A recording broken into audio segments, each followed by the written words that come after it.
Bonjour et bienvenue sur la carte du ciel du 31 mars 2018. Nous allons aller au coucher du soleil. Bien sûr, avant ce coucher du soleil, vous pouvez observer le soleil avec son activité, s'il y en a une bien sûr.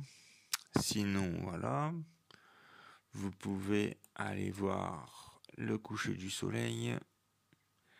Et au coucher du soleil, vous pouvez observer Vénus vers à peu près 21h20, comme ça.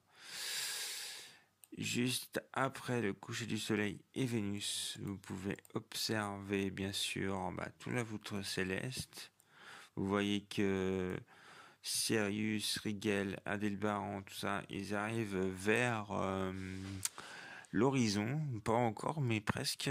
Donc ça va devenir compliqué pour les regarder, mais c'est encore faisable. La Lune, quant à elle, fera que de se lever et sera sur l'horizon. On sera déjà à 22h05 et il y aura toujours la pleine Lune de visible. Donc profitez-en si vous avez beau de l'observer.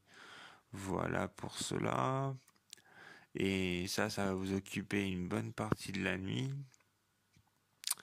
Avec cette lune, pleine lune qui empêche de voir un peu les étoiles. Faut attendre, on va dire, 1h voire 2h du matin pour observer pleinement Jupiter. Est-ce que la tache rouge sera visible? On va aller voir ça. Non, par contre, il y a un événement à avoir, c'est qu'à 1h40 de 2h moins le quart, vous aurez une éclipse sur Jupiter. Vous voyez Io, vous voyez la planète, et Io émet l'ombre de son astre sur Jupiter.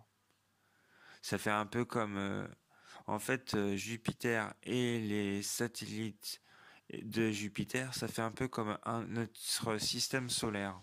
En fait, le Soleil, la Terre tourne autour du Soleil. Et comme nous avons notre satellite, la Lune, quand on passe devant le Soleil, même la Terre quand elle passe devant le Soleil, elle cache une partie de la face du Soleil. Et là, ça fait la même chose.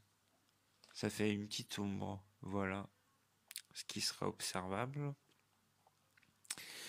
Et bien sûr, après, comme d'habitude, pour finir, vers à peu près 3 vers même 4-5 heures du matin, vous aurez à la fois Saturne et Mars qui se rapprochent. Voilà. J'espère que vous avez aimé cette carte du ciel. N'hésitez pas à la partager et à la commenter. Et moi, je vous dis à demain. Merci à vous tous.